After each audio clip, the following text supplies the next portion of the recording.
So this is a video where I deconstruct how I made some music a few weeks ago. It was just a short piece of music, very ad-lib. It was a morning. I converted the video, I'd slowed it down from the wedding, Terry's wedding, with Emma, sort of 8 seconds slowed down to a minute, and I thought it could do with some good music. So rather than go to a website and get some legally free music, I thought I'd just whip some up with the new kit. And over there, I can't see, but over there is the keyboard, which is plugged into the PC. So what I decided to do was make some dance music, but up here you'll see I went for 3/4 timing. I'll just put the metronome on, and you might recognize 3/4 timing. 1, 2, 3, 1, 2, 3, 1, 2. That's a waltz. So I thought it might be fun to get some instruments and make sort of a gentle sort of a piece of music. All ad-libbed. I just had 2 chords. I just oscillated between a D and a C, so it's not exactly demanding, but it was good fun. So here is Ableton Live, the software, and it has 3 channels, or whatever you want to call them. Here there's 1, 2, and 3. And they currently have some electronic instruments assigned. This one is a piano sound, so I'll just make sure that's ready.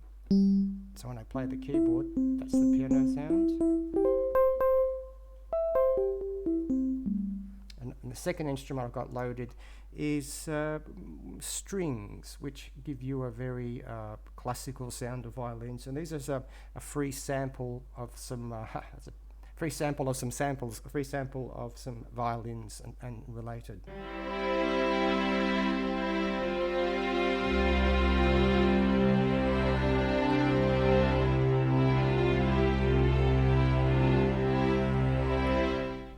Chiquita, that was an accident. So that's the violins from Labs, and this last one is more of a bit of color and movement, so sort of some highlights thrown in. It's a synthesizer, so it has like a sound that you can't describe in normal terms, and it sort of has a bit of a pipey, gentle lilting sound, bit of color.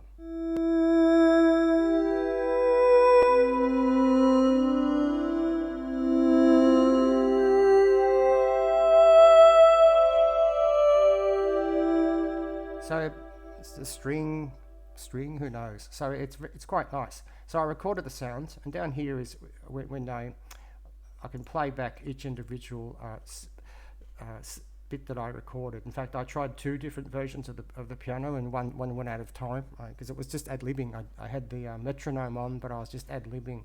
So here's what the piano sounds like when I play it.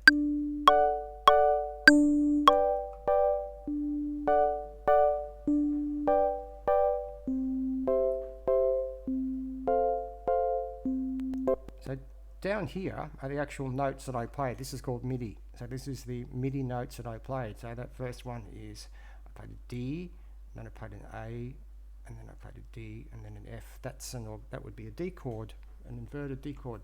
So that's the notes. You can just simply, I won't go on it. You can move them up and down. You can change their length. So that is literally changing the note. Here's the Labs, which is the strings. I'll play them by themselves, which is called soloing. And I'll enable it and say, go.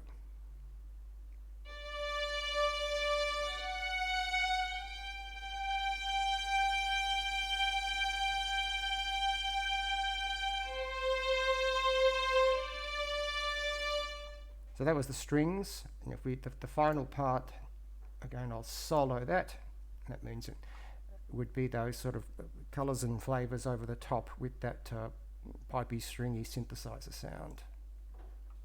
Doesn't kick in till bar 5. This is what the 5 means. There's bar 4, and here comes bar 5.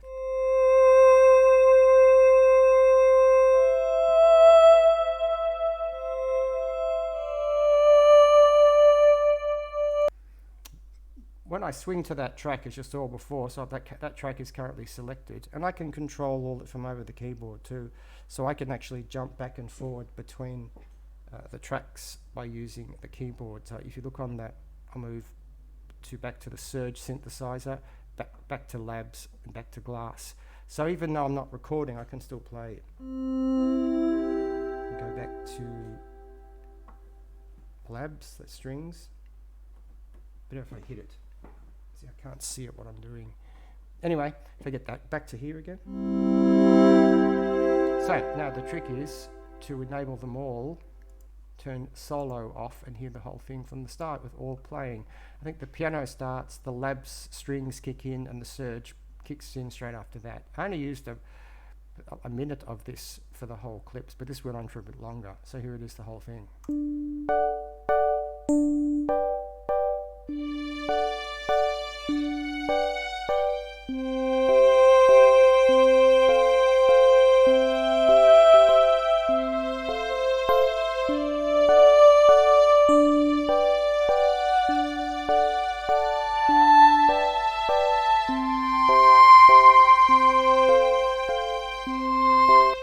Yeah, that's really cool. The fun thing about Ableton, and I really can't talk while it's playing because there's a volume mismatch. So what I'll do now is, as I'm playing it, I'll go back to the start and I'll play it. You can turn these different channels off and on. I don't think channel's the right word, but I'll just call them channels.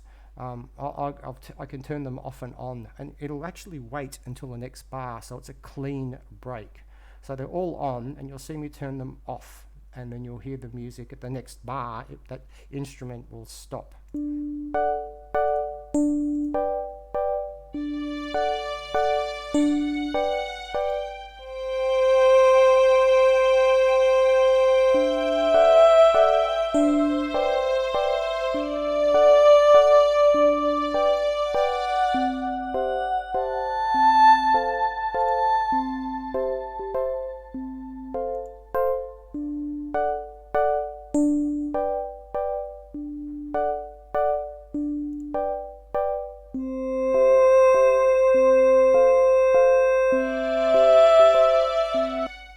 And that's where the live element really kicks in. So if I'd recorded lots of different piano bits and labs string bits, and then these color lead flavor bits, you could then kick them in and out and play them back live by using the keyboard up here. You can stop them and start them and using the keyboard. You also control all the parameters too, the volume, the panning. You can have an effect set up so it can do the filter sweeps. It makes that classic synthesizer, wow, there you go, sound.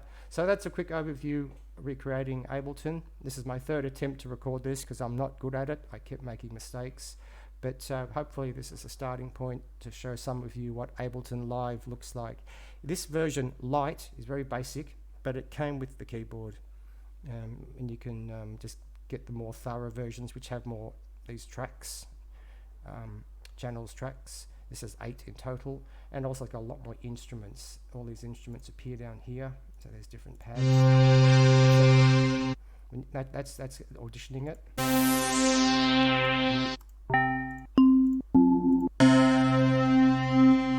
And if you want to have that string sound, I just drag it over here. And now this fourth one lights up, and it's enabled already. Better.